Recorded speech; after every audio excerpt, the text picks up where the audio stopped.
Yo, what is going down, everybody? Welcome to Show Me the Meaning, Wisecracks movie podcast. Show me the choo-choo! Yeah, I mean, this is one of those films that I think has been requested for a very long time. It seems right up Wisecrack's alley because it's very on the nose with its social commentary, as are pretty much all of the director's films. We're talking about Snowpiercer, directed and adapted by Bong Joon-ho, starring Chris Evans, Jamie Bell, Tilda Swinton, John Hurt, Octavia Spencer, Song Kang-ho, I hope I'm saying that correctly, and a bevy of others, and a wonderful supporting cast as well. As always, we're going to go around and talk about first impressions. What was it like the first time we saw this? How has the film held up on repeated viewings? And what was it like the most recent time we saw this? I want to start with Ryan, and the reason is because I have heard a little bit of a sour tone in his voice when we have mentioned this film. Not saying he doesn't like the film, but that maybe it's not one of your more preferred Bong Joon-ho. Am I sensing something there? Like, I feel like you're into it, but you're not really into it. Am I wrong on this? Yes, I think you're wrong on this. It's funny because I was going to bring up how this is probably like, I don't know, my 6th or 7th favorite Bong Joon-ho movie. Out of 7. Yeah. Out of 7. Out of 7. Okay. But I Yeah. love every one of them so much. Sure. To me, they're almost all amazing. And no, I to me, I'm almost a Snowpiercer apologist for this movie because I feel like a lot of other people will kind of go out of their way to say like, oh yeah, I love Bong Joon-ho, but not Snowpiercer's kind of hokey or cheesy or whatever the adjective is for it. But to me, I really like this movie. I think that it's a great piece of like just genre filmmaking. It's great action, high concept sci-fi dystopian future movie. Really unique, I think. And, it's his only English language movie, which I think he does a great job at. But I will say, obviously, clearly, I mean, for as much high praise as I can give on the movie, clearly the last third of the movie, or even maybe just that last climax, is pretty lame, I think, when he's finally meeting Wilford, Ed Harris's character, at the train, and then there's that long conversation they have. And talk about being on the nose like that. To me, that's the worst sequence of his whole career, and specifically because it is so just like taking everything we've watched up till then, any mystery of it, and then just essentially giving us this long, drawn-out monologue where he's explaining right on the nose, I don't know, what the thematics of the film, and I didn't like that part. So if you take that young budding filmmakers try to show, not tell, right? Yeah, that's like one of the ultimate, tell not showing scenes, I think. And then it leads to this very strange conclusion, which to me, the conclusion is one of the most interesting parts of the movie, like his decision to say, fuck the train. And basically, to me, that's like almost like a suicide move, right? Where once, it's not even his decision. It's that other dude, the stowaway, whoever causes the train to go. Damn. Like just choosing to end your movie that way, I think is a bold decision. I think we should talk about just what it means, what he's trying to say with the ending and whatever. But no, I like this movie. I'm going to give this movie an A-. Wow. Okay, so how does this film hold up from like the first time you saw it to repeated viewings? Is it still good stuff? Yeah, like especially the beginning, especially the first act of the movie when they're really starting the revolution and you're really kind of building the world of the train and the whole Snowpiercer universe. That I love it, man. Not only does it have his just super, I don't know how you even describe it, but deliberate camera work and really cool characters, really interesting world. But it's amazing action, and we don't really have much action in his movies other than The Host, which is a great action movie. But yeah, he's just can nail it with that kind of that kind of cinema. What do y'all think? Yeah, definitely. Yeah, Raymond, what about you, brother? I love Bong Joon-ho. I love Bong Joon-ho. Yeah. Okay. I saw this Do you remember? one. Do you remember the first? Yeah. Do you remember the first time you saw it? Yeah, I saw this one in theaters, and I had really enjoyed The Host. And went back and watched Barking Dogs Never Bite and Memories of Murder, which I really like. And I've seen this a few times since watching it in theaters, and I didn't get a chance to rewatch it in preparation for the podcast, but I felt like okay doing that because I think I've seen it 3 or 4 times. Um, I think that this was the movie for me, despite having enjoyed his previous films as much as I did, that really put him like permanently on my radar, where I was like, I'll watch anything that this guy does. Um, and Mm. I hear you on a lot of your stuff there, Ryan. I think that the movie really does clip in those first couple of acts. Some wonderful action, really great simple use of the camera to communicate progress. There's no shortage of video essays on this movie, but I remember one that I watched where they talk about just the simple but significant visual idea that the back of the train, or Chris Evans and the folks from the back of the train are always moving from left to right on the screen.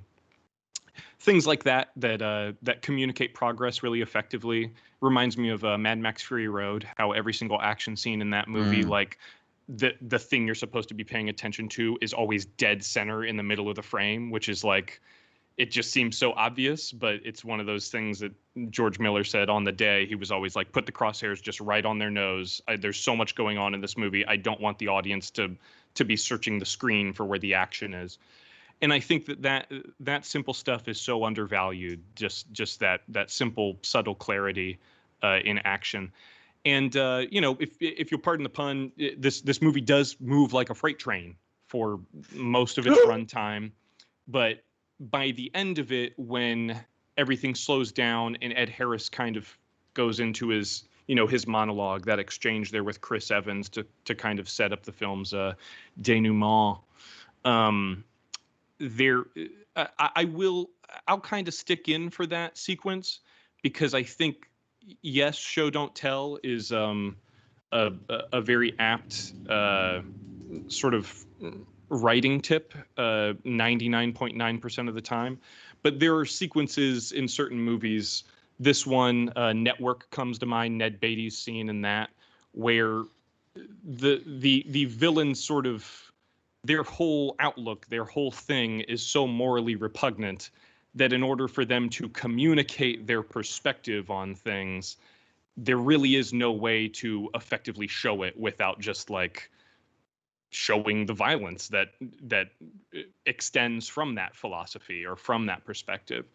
And so I do think that it's a fitting way to bring the movie to a close. But I also agree with you, Ryan, though, on the very ending beats. Once the train is finally derailed, there's a really great, for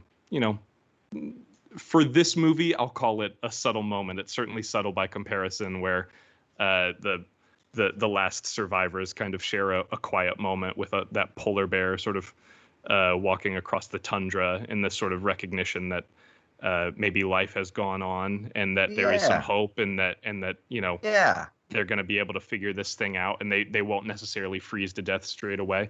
But long story short, I'm a big fan of Snowpiercer, and I'm eager to talk about it. Cool. Yeah, I do wonder if it's a bleak ending or is it a hopeful ending, and I think this is something that we can definitely talk about. For me, first time I saw the film, I really enjoyed it for the social commentary. I enjoyed the action. I really loved the fact that Chris Evans was given something a little meaty rather than, because this was 2013, rather than just being like the pretty boy kind of thing or something this that he was like couldn't sink right his teeth after into. Avengers, Yeah, so for me, I thought it was really cool for him. And my buddy Kier and I, we used to do a podcast called I Dig This Movie. So if anyone out there used to listen to us, shouts to rest in peace to that. But we talked about how one of the things that Hollywood loves to do is when they take a pretty boy and they want to turn him into a serious actor, they put a hat on his head and they make him grow out a beard.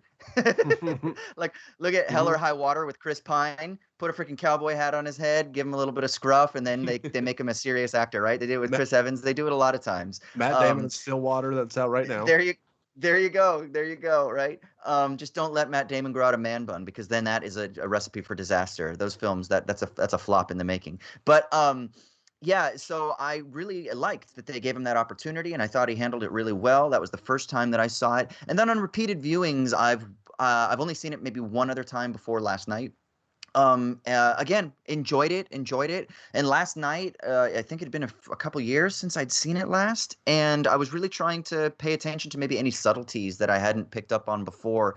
And I think one of the things I noticed about this film is there is no shortage of commentary written about it visually, from like a stylistic and aesthetic perspective, but also in terms of its like social commentary and things like that. So I was really trying to pay attention to things like that it's the sacred engine, and that these children were We like all freeze worshiping and die. Wilford. Right. And it really made me think of like divine right of monarchs and kings, more than it being just a commentary on capitalism, which is what everybody wants to say that this is about. And obviously, Bong Joon-ho has not had any hesitancy critiquing capitalism. Parasite is clearly about like economic inequality. Absolutely.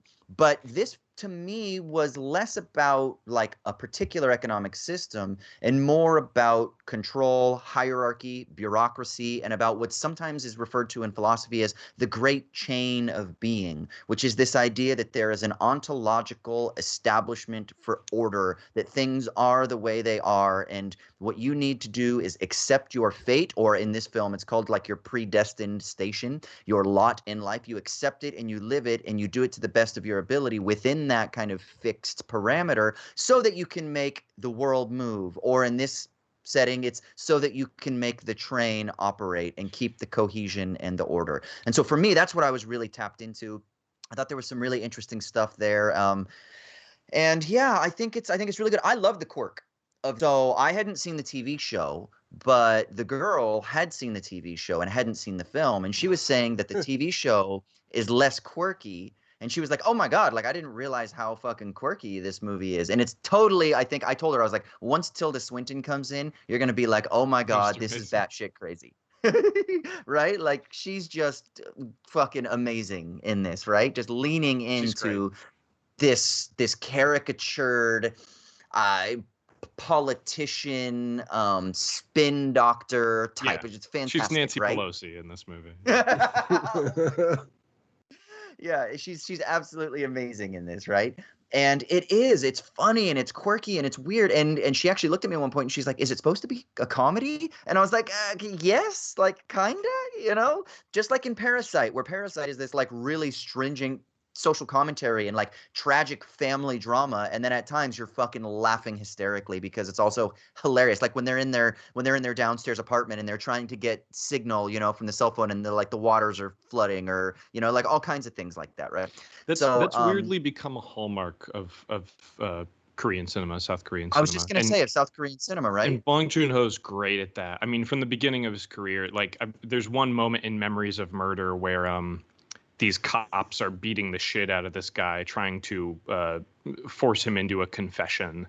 And at one point, they cut back to what's happening between the cops and that guy that they're interrogating. And they're all just like sitting around watching TV and eating lunch. And then there's another cop that comes in who's kind of the enforcer. And then they all just sort of like wipe their hands and start beating up the guy again that they were just eating lunch with. And then there's a great moment in The Host where they're all like mourning as a family and they're giving each other their weight because they can no longer support themselves under the burden of their grief. And then they like, because they're all doing that simultaneously, they all fall to the floor at once. And then they're all like pushing on each other to try and stand back up and maintain their dignity. It's just, he's so great at mixing tones. But sorry to derail the conversation, but you got to give credit where credit's due. I agree. Bong Joon-ho is a master. Yeah, at, let's do this. At melding those tones. Yeah, let's on the other side of the recap, let's talk a little bit also about some of the important hallmarks of Bong Joon-ho's films, but also South Korean cinema more broadly, to kind of give people who might not be as familiar some stuff to continue to pursue and think about. And in what way does Bong Joon-ho kind of introduce us to a whole different world of cinema if you're from the West and you're just like primarily familiar with either Anglo-American or Anglo-British or fucking Australian cinema or whatever the fuck. So yeah. So we're gonna go into a quick recap here. But before I do that, I do want to just give you a reminder that we have a Twitter page up. So go ahead and give us a follow. It's SMTM_POD. That's SMTM_pod. Give us a follow there. And I don't want to say too much about it because we don't have too much info to release yet, but we do have some bonus content that's going to be coming for our patrons. So make sure you go to patreon.com/wisecrack. And also we've got merch up, new merch. We got stickers, we got shirts coming out, all that good shit. So make sure you go check all of that madness out. All right, let's go into a quick recap here. So 17 years after an attempt to cool global warming through chemtrails or cloud seeding, the Earth is a frozen tundra devoid of any life, save for one train designed by the great Wilford. The train is composed of various cars, each of which contains perfect parts that are predestined to play their role in keeping the integrity of the train intact, with the sacred engine at the front driving and controlling the whole train world. The passengers in the back of the train are the poorest and most abused, with police, teachers, and the wealthy occupying cars the further you go up the train. Now, after years and years of mistreatment in the back of the train, a group of the poor decide to stage a revolt and get to the front of the train where they believe they can control the engine. As they say, if you control the engine, you control the train. Now, listening to the advice from an informant further up the train, the poor seize the opportune moment and begin advancing up the train cars, fighting police and eating sushi along the way.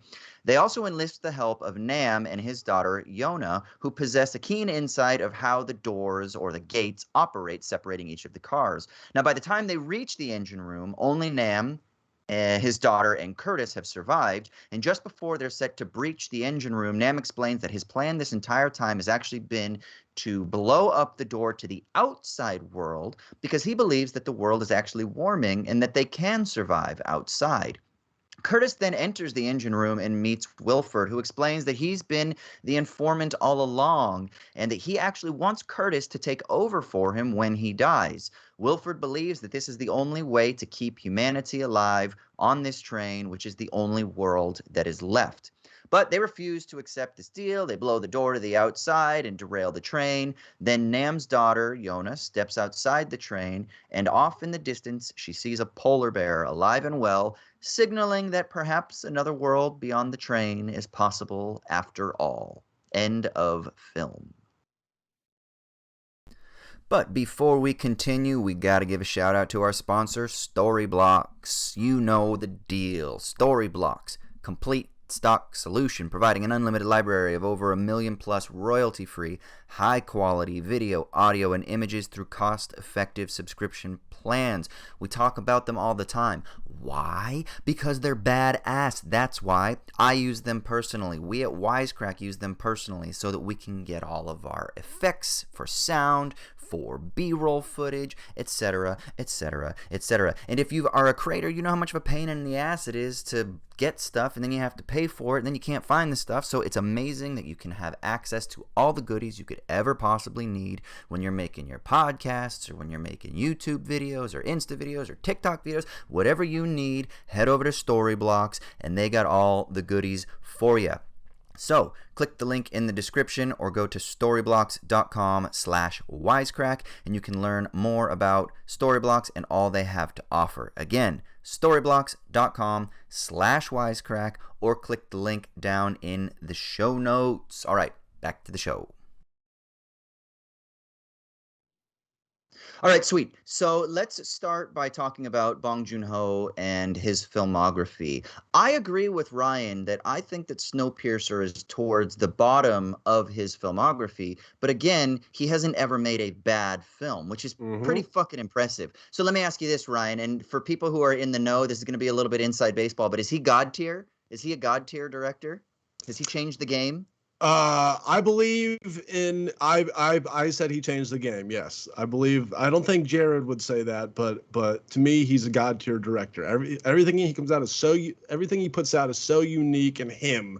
And to quote him at the Oscars, you know what? It's the or I guess he's quoting Martin Scorsese. What the personal is the most universal, and I think that it's really, you know, all of his movies have just these little human quirks that kind of, like, you can tell just came from his mind, but somehow that makes them all universally great and acclaimed movies because we can all kind of relate to them. Yeah. So what do you think is like if we're gonna rank his films? I'm looking at his 7 films right I'm now. We've so got glad you just asked me that. okay, My okay. own personal rank is I go Mother 1. I love Mother, not the Darren Aronofsky movie, his Mother. And then I go, I'm probably going to go Parasite 2.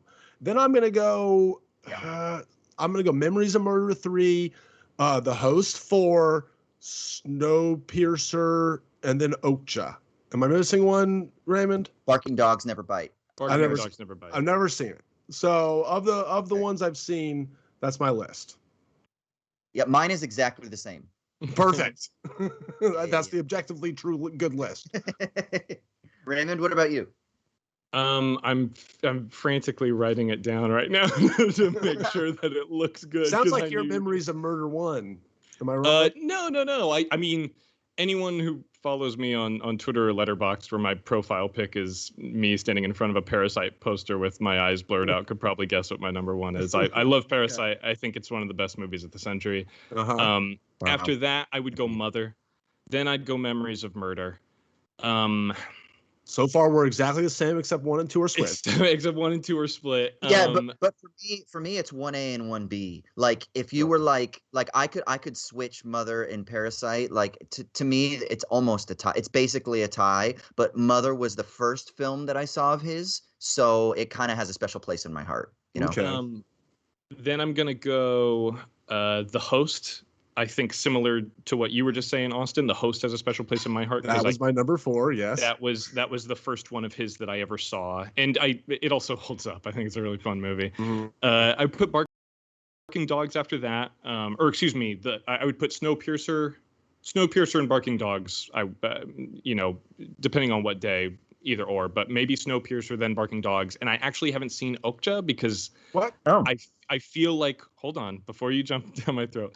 I have a tendency with filmmakers whom I really admire to kind of put one to the side, to always have a little extra something that I can always still discover. Okay. And that's very cute, Raymond. Well, cute is the best word that I can think. I think that's very cute. And Okja was an easy pick for me, setting aside because I feel like that's going to be a total tearjerker for me, and it's I don't know that I've been like in the right headspace to turn that one on quite yet. Okja is a fucking tearjerker. It is. It pulls on all the heartstrings, and especially if you're an animal lover, then and you are. With your new little rescue puppy next to you, probably. We've got the two Pomeranians sitting in. It was a tearjerker. I'm talking about this week. Yeah, because I was like, why isn't this as good as Bong Joon-ho's other movies? That's the other thing too. I've also heard that Okja is a little bit rocky. But I still look forward to seeing it eventually when I do. I've just like I said, I've kind of set it aside for a rainy day. Little behind the scenes here, this Snowpiercer, this movie we're talking about was almost had a very rocky production story because a little convicted felon named Harvey Weinstein almost got a hold of it and then cut it up. Well, I mean, he did end up distributing it, but it's funny. There's a really funny production story, an interview where Bong Joon-ho's like, yeah, Harvey Weinstein basically, he wanted to cut like an hour away from the movie, and I said no, and then finally he goes, you know what, fine, Bong. We're going to release your cut, but to not very many theaters, so it's not going to do as well. And then Bong Joon-ho's like, I think he thought that he was screwing me, but actually we all celebrated that night because our movie is actually going to get released. We don't care how many theaters it fucking is in. So I was like, that was pretty cool. Yeah, there's a great story. First of all, obviously, fuck Harvey Weinstein forever and ever, amen. But there's a great story about, I think it was Isao Takahata, who's the Hayao Miyazaki's partner at Studio Ghibli. I think Harvey Weinstein or Miramax was in charge of distributing Princess Mononoke, and they wanted to make a bunch of edits to that. And I'm pretty sure it was Takahata that sent a katana to the offices of Miramax with a handwritten note that said "no cuts." And it was just like, and I think that fucking intimidated the guy into. There are a handful of stories that are about people just like not fucking cowing to Harvey Weinstein, and like all bullies, he just completely wimps out every time. There's a great story about Billy Bob Thornton calling him when he threatened to bury I think it was Sling Blade that he was going to distribute. And Billy Bob Thornton was like, I don't give a goddamn what you do with my movie. I made that movie for me, you son of a bitch. Put it wherever you please. And he's like, first of all, excellent impersonation. Right yeah, that was pretty good. But yeah, he got $10 million for the distribution rights to Sling Blade. He's like, you already gave me your 10 million, motherfucker. I don't give a fuck what you do with my movie. Just shut him down. I think it's recounted in Rebels on the Backlot, if I'm not mistaken, or maybe it's in Down and Dirty Pictures. But it's a really good anecdote about Billy Bob Thornton just putting him right in his place. Okay, so let's talk about Bong Joon-ho. How has he changed the game? What is it that he does that is unique as a filmmaker? And then particularly what's exemplified in this film? Like we talked a little bit about, people moving left to right. Like what's the significance of that? And how does one go into crafting a film with that in mind? Like that seems to be like such a very specific idea that you would intentionally have to craft from the beginning. They would have to be storyboarded to make sure that there's continuity. Like, let's talk a little bit about that. And then how does that kind of speak of the cinematic genius of someone like Bong Joon-ho, who can just handle the language of cinema with such mastery? Well, I think there is kind of it may not occur to folks right away. And I think also a lot of lesser filmmakers would want to overthink it. And they would try to get fancy with it technically, but there is a simplicity to much of the world reads from left to right. We scan things as moving from left to right as being natural, just because we've been conditioned that way from reading. There are all kinds of like studies on this that. Hitchcock used to do it in his movies. That I think it's in Strangers on a Train, when he introduces the protagonist, you see their feet moving from left to right. When he introduces the antagonist, they're moving from right to left, because it just kind of triggers something in your brain that's like, oh, something's off about this frame, or the movement or the momentum of it. And this is also a trick that I know a lot of filmmakers avail themselves of, that generally in movies, villains will, I don't know about generally, I don't know how common this is anymore, but there are a lot of examples of villains in movie parting their hair to the left, which kind of implies that they're left-handed. But just seeing someone's hair parted to the left, because so many people are more commonly right-handed, they part it to the right more naturally. It's just one of those things that kind of like jumps out to you and sticks in your mind. And if you're left-handed, that's the devil. That's the devil's. Yes, it's left-handed erasure, certainly. But to bring it back to Snowpiercer, this is a trick that Peter Jackson used in the Lord of the Rings films as well. He tries to always frame the Fellowship as moving from the left to the right of the frame when they're on their journey. And I think it's a lot of these sets were even built to break away in the middle, specifically so he could just shoot the frame of them going from left to right, because that was the important thing about the momentum, that anything from right to left was supposed to be read as conflict or as introducing drama. But yeah, there's, like I mentioned, George Miller in Fury Road. Cinema history has tons of these little, kind of psychological tricks littered throughout that are just there to sort of subtly signal to the audience aspects of the story. And I think it takes a good deal of restraint, which is not a word that you would usually associate with this specific movie, to once again not overthink it and just say like, oh yeah, we want a natural flow of continuity of action from left to right. I don't know, it makes sense to me. Yeah, I think he knows these. He just knows cinema so well. There's some directors we watch the movie and you're just like, everything's firing on all cylinders, and it's very important that he's a writer director, right? He's not just a good director that can take a script and then put it to celluloid. He basically, I think that is part of where his genius comes from, is that he's creating these these films whole cloth, and while he's writing it, not only are things happening in really interesting story structure ways, like Parasite. That whole third act I never saw coming. Everything. His movies are these really cool maze-like gauntlets from a story perspective. But then he could obviously give those scripts probably to somebody else, and then how that turn out. But he's just knows how to perfectly execute his own scripts, which is a huge talent in and of itself. There's some people that write their own scripts and they're just not good at directing them, or vice versa, where they're directing other people's scripts. but to really be able to knock it out of the park with your own scripts is a talent. And then the personal being universal is his thing, and too. And then I would point, you're pointing to George Miller, and I think that's an apt comparison. I kind of would point to, he's like the Korean Coen brothers as one person, right? Because the humor is such a big part of his movies and why they work, I think, because these movies are all pretty, thematically serious films, but all of them, without exception, have, I think, are grounded in their point of view and sense of humor in a way, and that makes them so palatable to just regular people. Like Parasite, I think, would not have worked without how funny it is, and it's hard to even talk about why that movie is so funny, but it just is in a very subtle way. Yeah. And I think, and if that humor weren't there, that movie would be relentless. It would just be, it wouldn't work. And I saw the film at the Sydney Film Festival, and Bong was there, and it was great because the audience was like 70% Korean, and they even got more of the jokes because there's inside jokes, or there's like references to certain economic situations, like the cake shop kind of stuff, right? That it took me a minute, but because of the kind of infectious laughter of a community, you kind of like start to participate in it as well. So the amount of humor, the kind of joy that film stimulates, while also the tragedy that it points to, it kind of creates a really lovely juxtaposition that I think is just masterful when you're telling any story. And Parasite I actually got a lot of like Paul Verhoeven vibes on this viewing, and I think it because, like, for some reason Starship Troopers was like, I don't know why I was thinking that, like, I don't know if it was because of the sets or because of like the police officers and their outfits. Yeah, the very like overtly fascistic. Yeah.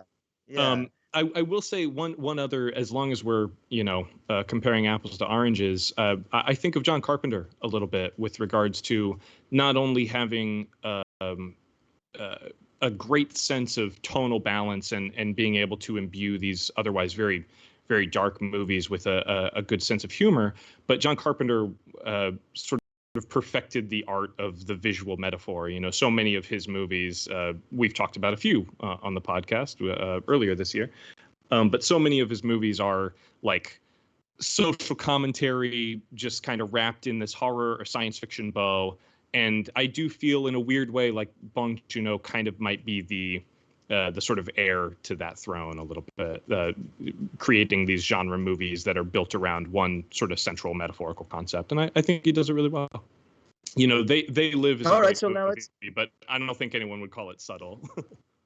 Right. Well, let's start thinking about the non-subtle social critique and what are the themes of this film. So there's early on, we're introduced to like a pretty we're introduced to the world. This is one of the things I love about it. We're introduced to this world, but there's not a ton of explanation, which is maybe why Ryan gets frustrated with the final sequence, because it's too much exposition. Kind of like Christopher Nolan, we can fault him for explaining the science too much rather than kind of letting us just kind of bathe in the world. This film just starts off, it's like, hey, guess what?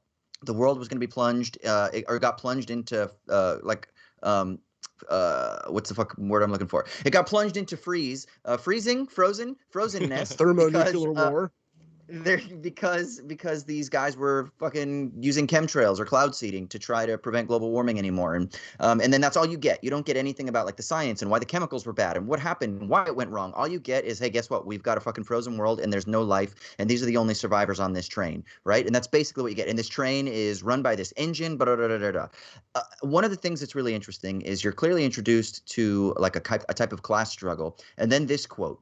It's, we control the engine, we control the world. And then this second quote, which was, all past revolutions have failed because they couldn't take control of the engine. So what's the engine? And is this true that if you can control the engine, you can control the world, or you can control the train? So what do we think? What is the engine, and who currently controls the engine? Is Wilford a representation? Is he a god? Is he a king? Is he government? Is he an idea? Like, what do we think? What is Wilford, Ryan? And the engine and all of that shit. Well, this is where the movie kind of breaks down for me, just as a metaphor in general. Like, because I would actually like to turn it over to you and get your take on what the fuck they're talking, like what the capitalism metaphor is here, and then I will commentate on your commentary and give you what my thoughts. Austin. Okay, so very simply, there's clearly class divisions. There's clearly a hierarchy. Mm-hmm. The poor are needed because they produce children, and the children are the integral components that produce the labor power in the machine. Our former fan who got mad at us for making every show about capitalism, socialism, is tuning out right now. Austin talks about capitalism. Drink. So it's very clearly in that sense that that the poor are needed because they produce energy to keep the engine running, right? So that's yeah. Well, and then I was actually thinking last night. So for philosophy nerds, for theory nerds, there's a French philosopher by the name of Louis Althusser.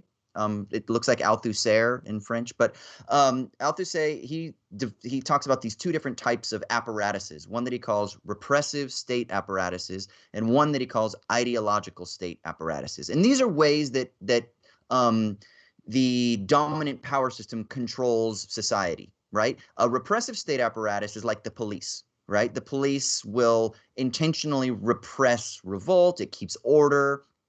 Things like that. And I was thinking that a lot. I was like, oh, you've got these fucking brutal police officers that are coming in and they are stifling dissent. They're abusing their power, et cetera, et cetera.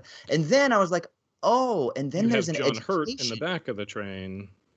Well, yeah. Well, I was thinking we can get to John Hurt because his character is really interesting, right? Yeah. And then there's the ideological state apparatus. And the ideological state apparatus is best represented by something like the educational system. And then we also see as these people move forward that you've got this educational system where they're like doing the equivalent of like a Pledge of Allegiance, but it's like an oath of allegiance. They're worshiping and they're saluting and they're learning this behavior. And this is something that they just get raised with. And this makes it so that it becomes ideological, unconscious. It becomes part of their very way of being. And so I was thinking, and obviously Althusser is writing in the context of how it is that the state controls a capitalist economy. It uses repressive forms, but it also uses ideological forms. And I thought that we could definitely see that on the train. It's got its repressive elements and it's got its ideological elements. And of course, it's literally exploiting labor, and it's not only doing that, but it's doing that by exploiting like reproduction. So even the very like most natural thing that humans do, like having babies, is something that Wilford is like, cool, you have your babies. I need them nice and small so that I can stick them in my machinery so I can keep this sacred engine going. But it's not really sacred, right? That's just some bullshit that he tells people to try to control people. Yeah, but within the closed system of the train, that children are the only new commodities being produced, essentially. Like they have an agriculture car where they're, growing tomatoes, and they have the aquarium car where they say like, oh, we're allowed to eat this much fish per year, and that keeps the tanks in balance or whatever. But what I was going to say about John Hurt in the back, I can't remember his character's name. Gilliam. And I did wonder, is that a nod to Terry Gilliam and the film Brazil? Could be. I was wondering that. This comes back to the aesthetic discussion we were having earlier. I wonder how much, I haven't read the graphic novel on which this is based, but I wonder how much of both the visual cues for this film are taken from that, and also the story cues or character names and stuff. I'm not sure. But I was going to kind of dovetail off of your point that ideologically there is this sort of this I don't want to call him a secret agent or whatever, but he serves to kind of like placate the masses and funnel their disenchantment and their energy and frustration towards something that is overall productive for the system, as it were, in this particular metaphor, capitalism. Right. Well, right. Just so that people know, it's because we learn that somebody from the lower classes is actually in bed with Wilford, and that this is a whole system that's orchestrated. They allow revolts to happen periodically. So they can thin the herd. population, thin the herd, exactly. So for population control, and also it kind of inspires people so that they continue going on rather than just wallowing in despair. And that ties in perfectly to the metaphor of capitalism, that how many people fucking spend all their time on Twitter groveling to Elon Musk because they want a ticket to Mars or whatever. Like there has to, the myth of the American dream has to exist, because otherwise the entire system falls apart. Like if you don't actually believe in anything aspirational, if you don't believe things can get better for you, then what is there to believe in? And I think from oh, sorry, just to put a button on it really quick. I was just going to say, Austin, before Ryan passed the ball to you, I think the easiest read is like Dan R said in the chat. He says, "I'll take means of production for $500." But there is also, because this movie is explicitly also about climate change. Obviously, climate change is inexorably linked to capitalism. But there is something kind of not necessarily hopeful, but authentic within this movie's representation of how climate change affects everyone. It just affects everyone at different times, at different moments. And there are people who think they are going to be ahead of it or above it, but ultimately it's like, no, we're all on this same vessel. And I can also see how, therefore, the engine exists as a metaphor for, the sun, or just the very idea of just like natural resources, that there is the essence of life or something. Yeah. But that's just one thing to throw out. But sorry for cutting you off, Ryan. Oh no. I like when I first saw the movie, to me, the reading I like the most is it being a reading on social mobility, or just, you being able to rise up in capitalism, right? And because essentially everyone is frozen in whatever class they were 17 years ago. The rich are going to stay, the rich are going to stay rich, the poor are going to stay poor, essentially for forever, right? Because they bought tickets to one part of the train based on their income at that time, and then they're stuck there. So to me, I like that kind of being this cool visual metaphor for, Bong Joon-ho clearly thinking that there is no American, there is no light at the end of the tunnel under capitalism. You're kind of stuck where you're at. Like, that is a cool metaphor. But to me, being a one-to-one to our own reality and stuff, I don't really see, because at the end of the day, I'll stick up for Wilford in the sense that everyone on Earth would be dead if he didn't make this train, right? Theoretically, so he is offering them some service. Am I crazy?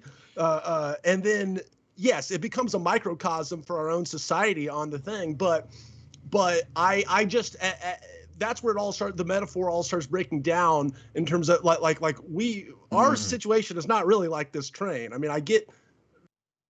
Well, it's not one-to-one. We're not all right. Yeah, this is still metaphor. It's not like a literal representational, but it drama. Seems to be an indictment of capitalism as a whole. Whereas to me, I would say I think there is social mobility. What if it's this? Yes, people can, but those are so few and far between. And one of the things about orchestrating this revolution is the idea that the leader will sell out the revolution at the end of it, and thus serve as an aspirational figure, so that they can maintain the order for, a few more generations and say, no, look, a few of you got up front. Don't worry, just wait your turn. That is how it relates to capitalism. That every single time there is one aspirational figure who is able to escape the, terrible and brutal circumstances under which many people are forced to live in this country and in many countries around the world. I don't want to diminish other people's suffering. But those people are used as a cudgel against other folks who have the audacity to ask for more. Because there's no implication that anyone from the last train ever gets to live in the train where they're eating caviar and partying and stuff like that. That's why they're stuck in their predestined station, right? They have their role to play in the service of the world. And what I think is even maybe more potent is that there's this famous phrase from Margaret Thatcher that's used to describe what's referred to as neoliberal capitalism, which is follows by the acronym TINA. There is no alternative, right? This is the way of the world. And whenever you start speaking about is, like this is something, you're kind of engaging in the world of what in philosophy we would call ontology, right? And you can't war against that because you simply are in this. You are this person. You are this identity, right? And how dare you try to shake the grounds of what you are, you know? And that's kind of the idea here. And so what they do is they orchestrate, like Raymond is saying, one opportunity to continue the people in the back from believing that they might be able to somehow transcend their lot in life, but in reality they never will be able to because they're going to get killed by the repressive state apparatus, right? They're going to get killed, or they're going to just kind of have a moment again where they're going to get killed. There is no other alternative there, right? They get fucking wiped out. Now, in the train, in their situation, yes, like I see all this, yeah. like in the getting back to the metaphor, you know, I mean, is essentially it's the state just wants to dangle the carrot in front of you, like, oh, keep working, keep producing stuff for us, but really, at the end of the day, they don't want that. Is that kind of the they just want you to work? Like, is that they're exploiting you? That's the deal? Yeah, I mean, the thing is he's definitely taking a much harder line kind of stance on this, right? Like he's saying you're just going to fucking die if you try to rise up, right? Whereas like I think a more nuanced take would be like, yeah, sure, some people are going to be able to rise up to the middle class, and then some people are going to be able to ascend to the upper middle class, and then some people are going to become billionaires. But generally speaking, we know that, you know, it's generational wealth, which is kind of like the biggest guarantee of future wealth, et cetera, et cetera, et cetera, right? Mm-hmm. We know this, and it's becoming, inequality is becoming more and more entrenched. We know this. I mean, the work of Thomas Piketty in recent years has kind of even quantified how this happens, why it happens. So we know that that's the case. But he's definitely making it much more dystopian. But here's the thing. Here's the interesting thing. This is why I think the end of the film is actually really hopeful, because essentially what Wilford is saying. Yeah, this is interesting because Wilford says this is the world, and that's humanity. And I am preserving humanity by creating the world. And he says explicitly the train is the world, right? In other words, this is all there is. This is the totality of all that can be, that exists, that must be, because there's no possibility anywhere else. And then what do? They blow the fucking train up, and then they see, actually, you know what? Another world is possible. Now, it might be fucking hard. And then this is where it makes me question, like, is Bong Joon-ho kind of like, wow, in order to create some alternative, do you have to fucking derail the train and kill a shitload the world down? Yeah, right. Is that what he's saying? And then is that the cost? And is that worth it? Like, I think those questions are things we can wrestle with. But I definitely think the fact that there is life outside of the train, and the fact that the airplane is becoming more and more visible, that shows that actually it's difficult and it's going to be an uphill battle, but another world is possible. That's my interpretation. I get that your interpretation of that, but logically, all that tells me is, all right, the people were wrong, that they're actually, you know, you could survive. So that was just like a negligent aspect of science that just didn't, you know, or so you we just didn't understand. Think that that life never was fully eradicated. You think that life was continuing in some places. Are you saying Wilford and company and everyone on the train doesn't actually believe that life is only contained in that train, and that they know life is available outside of the train, and that they're still they just want this train to go on so they can be on top? To me, I don't get that from the movie. No, I think everyone is pretty much sold on the idea that the train. The only person who has a theory otherwise is Song Kang-ho, who when they cross Kariyanagi Bridge, he lifts his daughter up and they look out and he's like, oh, it keeps melting. He has this theory kind of germinating in his head. But I think everyone else, Ryan, you're right. I'm pretty sure everyone is on the same page that, like, life is not sustainable outside the walls. Or are we to think that Wilford was just this hyper train nerd and he's like, ooh, I'm going to have my little train world where I'm the god in my little train world because I've always wanted this, and he's like the master of puppets kind of guy. I think there could be a good faith reading to that effect, but I'm pretty sure that the environmental circumstances that led to the necessity of Snowpiercer did wipe out like pretty much everyone else. The movie even shows people like frozen to death in their cars. Yeah. Like it's, you know, it's pretty bad out there. But I think by the time we get into the movie, there is a suggestion, but not necessarily confirmation, that life could be sustained beyond the train. My takeaway from the movie that he probably did not intend is that it's hard to govern a society of any kind.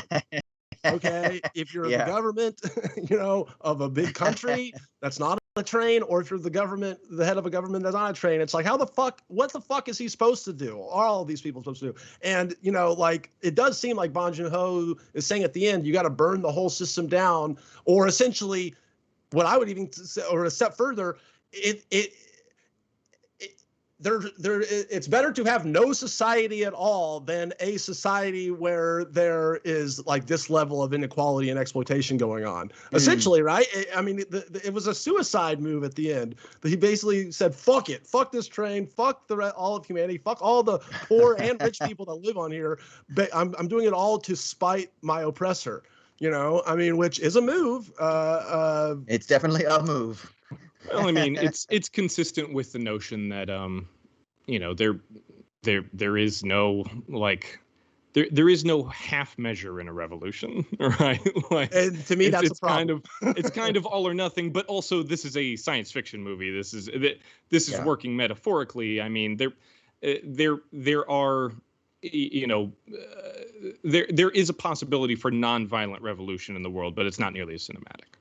Well, I think it's also really important that if we think about how Wilford views humanity, and therefore then why does he erect the apparatus that he erects, we can look at this historically in terms of the context of the English philosopher Thomas Hobbes. Thomas Hobbes famously believed that humanity in its natural condition was basically this violent, chaotic. He says life is nasty, short, and brutish, right? And he believed, and then the role of the state comes in and organizes that, puts order over things, creates hierarchy, allows for society to kind of control those more animalistic urges. And you see that because Wilford at one point even tells Curtis, he says, look back at the train, and he sees all these like people clashing and colliding. And he even says, you know, it's chaos, but I'm the one that creates the order. And the way that he does that is by saying this train has a role, this train car has a role, you have a role, et cetera, et cetera, et cetera. So there's something about that. And I think that's really what this film, that's the primary thing for me. It's that we don't have to accept our lot in life, that we can hope for more. And hope can, one, be used to distort our capacities for transforming the system, or hope can be something that can cause us to aspire for more, but at what cost? And how do we do it? And I think that's what we can really think about when we kind of like step back and look at this film. And that's what I don't know. Is it worth it to burn the train down in order just to potentially build an alternative world? Is that the best? Like, no. Is that the best option? Yeah, I mean, and it is kind of a suicide mission, right? If we're extending the capitalism metaphor, I mean, capitalism did destroy the world. Like, we're living through the extinction of our species because of capitalism. So I would say, yeah, why not just burn the fucking thing down? And you know, it can't be worse than the alternative, which is all of Jesus, us. Jesus, Raymond. I mean, it's true. What do you want me to say? That can't be any worse than all of us continuing to like plod away for 40 hours a week and waiting for the fires to be at our door. Oh, yes, it can. we can have a nice, long, slow burnout over, you know, the next 300 years while we're slowly boiling to death. I would much prefer that than to just say, you know, fuck it, let's burn it all. I don't know. Tell that to my niece and nephew who don't have any say in it. Like, well, I know. Well, obviously, I mean, you know, like every generation inherits all this bullshit from the last ones, right? But at the end of the day, if you're asking, well, would you prefer to have never existed? I mean, that's an existential question, but sure, yeah. See, and this is what's great about this type of like social commentary, because these are the types of questions that I think the film presents, and it doesn't really give easy answers. Like I do think that the film offers some answers, right? But I don't think it gives you easy answers, because there's clearly cost for whatever situation. Like Curtis clearly, like, yeah, he could have taken over and then continued the maintenance of the train, and then maybe this would be like a type of like evolutionary reading, that he would have learned the truth about the situation, and then if he took over, he could have somehow figured out a better strategy for transforming the roles of each of the cars and the patrons on the car, and kind of changed it from the inside. Like that's one option. That would be like a non-reformist reformism, right? That's a possibility. And then you've got Nam, who's like, fuck this, I'm just going to blow this thing up and start it over. So there are other options that could have been explored. They just weren't explored. And that's what I think is really kind of interesting about what this film does at the end, is because it kind of puts it to you so that you can start peeling back the onion a little bit to try to see if there's other stuff that we could do. I would argue that the polar bear itself is a bullshit Hollywood cop-out ending. Like, I think that the more hardcore way to end this movie is he says, fuck the train, fuck it all, and then it's literally just a slow pull out of what's left of humanity all dead, right? Because to me, just having the polar bear there when at the very end is just is having your cake and eating it too, in such a grandiose way, where you're like, all right, fuck all the system, but oh yeah, there might be this glimmer of hope that we hadn't even talked about, and we're not going to give you a chance to even it's just going to have this one shot of the whole polar bear, and then it's as our fade to black. Our favorite chaos theorist would say, life finds a way. Eh? Yeah. Dr. Malcolm in the house, shirtless Jeff Goldblum memes, please send them our way. Yeah, we'll take them. Okay, we got to wrap up this conversation. I want to do a kind of quick dip into a mailbag section a little bit. If you want to dive into this conversation, give us your thoughts about Bong Joon-ho, your thoughts about South Korean cinema, your thoughts about Snowpiercer and Bong's filmography more general. Your thoughts about, are we missing anything about the themes? Are we wrong about the social critique? What can we do in a world where you're stuck in your station? What do we do about climate change? People, help us figure shit out. I mean, I know we pretend like we're a film podcast, but come on, we're gonna fucking change the world. This little station that we have at our disposal, or something like that anyway. But just reach out to us. You can email us at movies@wisecrack.co with your thoughts, or you can call us at 1-213-534-8807. That's 1-213-534-8807. We have a voicemail about The Green Knight. We're going to go to it now. What's up? Hey, what's up, Wisecrack? It's Logan here from Pennsylvania. I'm calling to talk about your recent Green Knight podcast. So what I want to talk about is the Fox and its relationship with Gwaine versus his relationship with the Lord he meets. So when I first watched the movie, I immediately trusted the Fox and saw him as an ally, almost empathetic for Gwaine. Because of this, when Gwaine arrives at the Lord's house and I see the imagery of the Lord hunting the Fox, I distrusted him right away. But upon reflection and after listening to your podcast, that was put into a new context for me. So Raymond brought up that the Lord is an extension of the Green Knight, meant to test Gwaine. I immediately thought of the fox hunting. A fox is already symbolic of the sly and cunning, which I should have realized. Because of this, I realized that the fox was just one more challenge meant to test Gwaine and see if he could be led astray last minute. The fox was a hidden enemy, and I felt betrayed. Let me know what you think of this reading. I feel like this is something obvious that I completely missed the first time. I'd appreciate your input, and I appreciate your podcast. Keep it up. Bye. Thank you. Logan, thank you for your thoughts. Okay, so his whole point is that the fox was actually a test, a kind of deceiver. And I just real quick, I want to look at an email from Graham, who says, one thing I have loved about the film is how David Lowery fits in the so-called 5 virtues, which all medieval knights were expected to adhere to. 1, friendship, which is the fox; 2, generosity, which is the Barry's character; 3, chastity, Alicia Vikander; 4, piety, which is Winifred; and 5, courtesy, which is the Lord. So is the fox a deceiver? Is the fox friendship? How does this fit in with the other characters? What do we think? Raymond? Well, I mentioned last week, the caller even alluded to this, that I'm pretty sure the fox is the same actor who plays Gawain's mother. But I also I really like the caller's interpretation of this, that I think last week I said that she's kind of stepping in at the last moment to try and be like, okay, this enough is enough. I regret summoning the Green Knight. You don't have to go forward with this.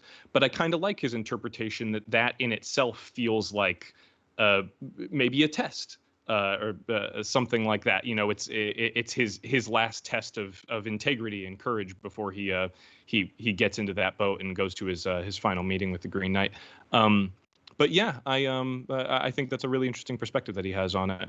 What about you, Ryan? I honestly hadn't considered the fox being anything other than just kind of a wise protector friend person. So that was an interesting take and email. I don't know. Why are our listeners so goddamn smart? I know. Please. Why are you smarter than me? Yeah, why? Fucking call us, write us, please. Wisecrack. Movies at wisecrack.co. That's movies at wisecrack.co. Or you can call us 1-213-534-8807. Let us hear your thoughts. We love you. As always, give us a follow on Twitter, SMTM_pod. Keep abreast of potential bonus content coming soon. Fucking just where can we find you on the internet? Let's start with Raymond. Go. Yeah, you can find me on Twitter and Letterboxd. I'm at Crematoria. And if you go by there to give me a follow, also give the Sunrise Movement a follow and consider maybe giving them a monthly donation. They're doing some great work, some great climate advocacy. Really, really good activists on that front. And make sure that you check out Okja at some point, Raymond, and then report back to us with that jewel that you've kept for you. All right, Ryan, what about you, brother? You can find me at Ryan Shorts on YouTube, Instagram, and all that stuff. I'm releasing comedy videos there. Also, make sure to donate to the polar bear exhibit at the Memphis Zoo. They're doing lots of good stuff over there at the Memphis Zoo. Shit. And you can follow me on Twitter, Austin_Hayden, Insta, AUS_HAY. I do a philosophy podcast called Owls at Dawn. I was also on The Squanch this past week with Ryan. We talked about the season finale. Hell yeah. And that's pretty much it. We will see you next week. We think we're doing Apocalypse Now. Oh, nice. Oh. Classic. So maybe. Don't write that shit in stone, but potentially, Ryan, send us out of here. We should do a two-parter on Apocalypse Now and the one his wife made about the what's it called? Yeah, it's Hearts of Darkness. It's a really great documentary. Yeah, I'm gonna rock. All right, yeah. Goodbye from Hollywood, California. This has been Me the Meaning.